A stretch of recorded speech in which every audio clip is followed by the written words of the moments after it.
You ask Tiger to solve. This deals with linear equations with one unknown.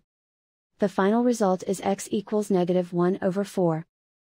Let's solve it step by step. Simplify the expression. Group like terms. Simplify the arithmetic. Group all constants on the right side of the equation. Subtract 1 from both sides. Simplify the arithmetic.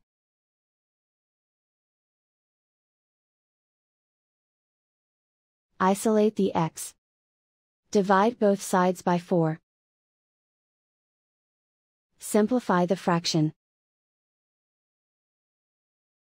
And so the final result is x equals -1/4.